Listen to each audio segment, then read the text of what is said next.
we are so excited this afternoon. We have Cam with us. And Cam, you have been associated with A Touch of Understanding since you said 2014? Yep, 2014. Wow. But tell us a little bit, how did you get hooked up with ATOU? You started to tell the story, but didn't that involve Susie? Mm-hmm. You see, Susie found me. So at first, I was just on my own. I was featured on Good Day Sacramento with my works, with my dragons, and all the symbolic stuff in my art.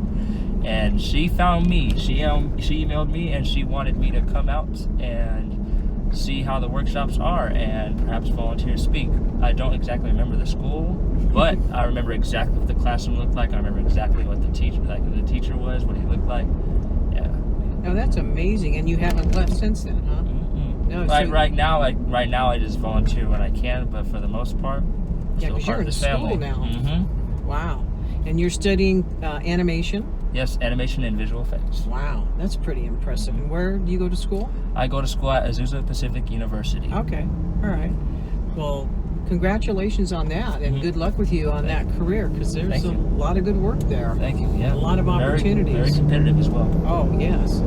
So I heard an interesting story because you've been involved as a volunteer speaker, but also with Youth Force. That what is one of the questions that the children tend to ask you, or no, you ask them? You ask them. I just always ask them what they think my disability is just upon first glance. And you know what they say? What? They usually say, "Is it because you're too tall? Is it something in your legs?" You're a pretty tall guy. How tall are you? 6'4". 6'4". Okay, well, that's pretty tall. And just small children, that could seem pretty tall. Yeah, it's very tall. Yeah. So then, what do you tell them about your disability? So I always tell them I have ASD, or to be more specific, Asperger's syndrome. Okay. So some of them don't even know what the spectrum is, so I just dumb it down and say I have autism. Okay. And yeah, I just tell them, I just want to reassure them that it's an invisible disability. Like when you look at someone with autism, you can't tell. You have to sort of make your own diagnosis, which really resulted in me asking them what they think my disability is, because it's a trick question. Yeah, of course. And you do a lot of artwork, and so sometimes you'll do drawings for the children.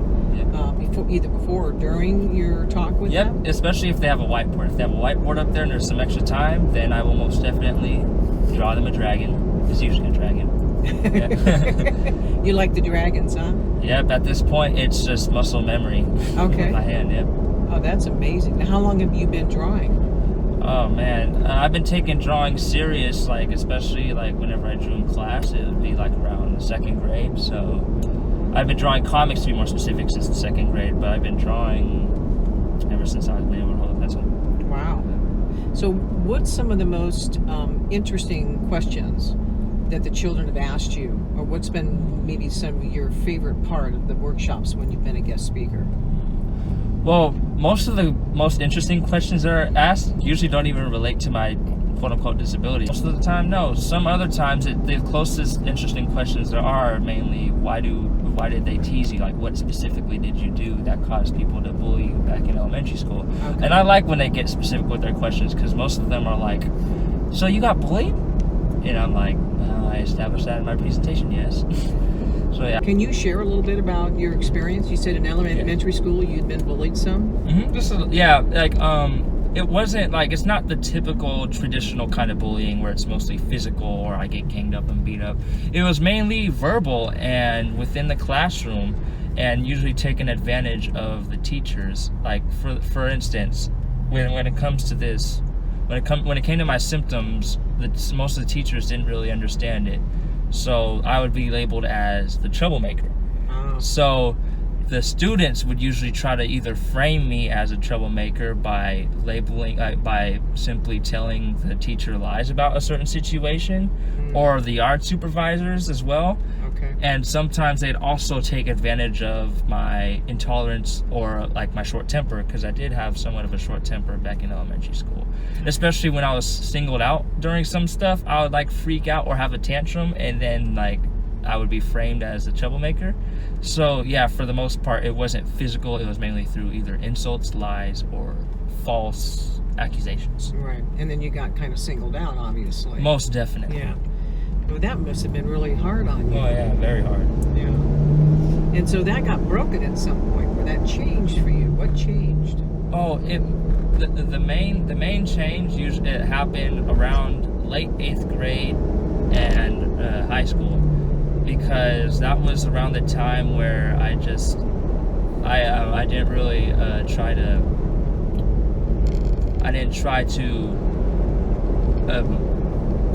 I wasn't really. I was more mature, to be more specific.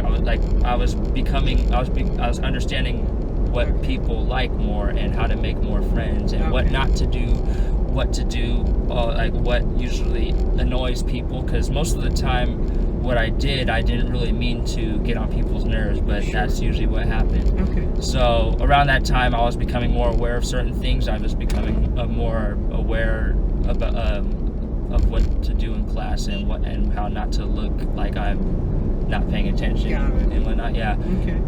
And yeah, the teachers began to have more respect for me, and it was just all uphill from there. Well, that's good. Well, we're glad that it worked out for you, because you're obviously a very bright young man, and you've got a bright future ahead of you. So that's pretty cool. Thank you. And with Youth Force, what are some of the things that you've done with Youth Force?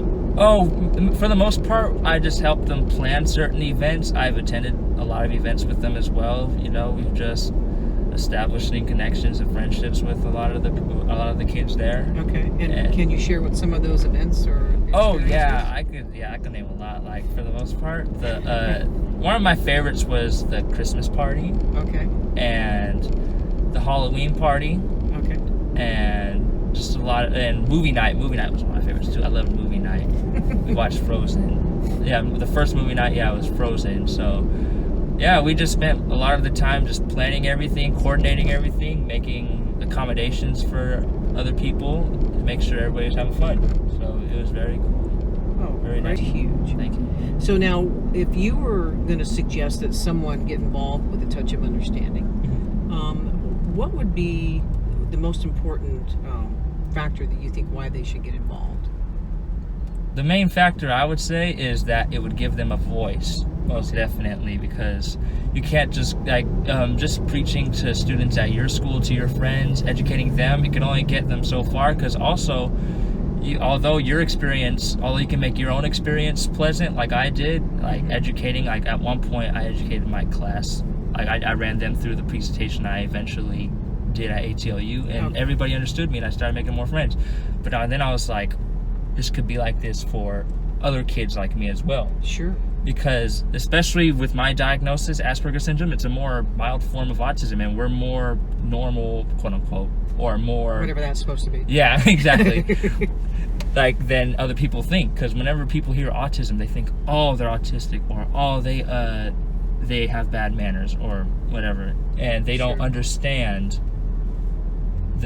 what the true symptoms are and why we're quote unquote like this, or what we can do to help them understand that we could that they could still make friends, and they could still be with friends with someone on the spectrum, because it is a giant misunderstanding when it comes to understanding the spectrum. Absolutely, I totally agree. So let me ask you, have you heard very many of Nolan's jokes? Surprisingly, not many. Ooh, Nolan usually has a really good joke that he likes to tell in each one of these videos. Nolan, you got a joke for Cam? Yeah. Did you hear about the chef that got arrested for burglary? He said it was worth the whisk. Oh my goodness. Oh my gosh. Pun joke. Oh man. Well, Cam, thank you so much for being with us today. No problem. And for spending some time. We know you're busy. You've had a busy summer. You've probably been traveling all over the place. And so we're extremely grateful for everything you've done for A Touch of Understanding, for your continued involvement, even when you're studying to be in animation and in that line of work. And so I know that everybody in the ATOU family is extremely proud of you and very grateful for what you've done. So thank you very much. No problem.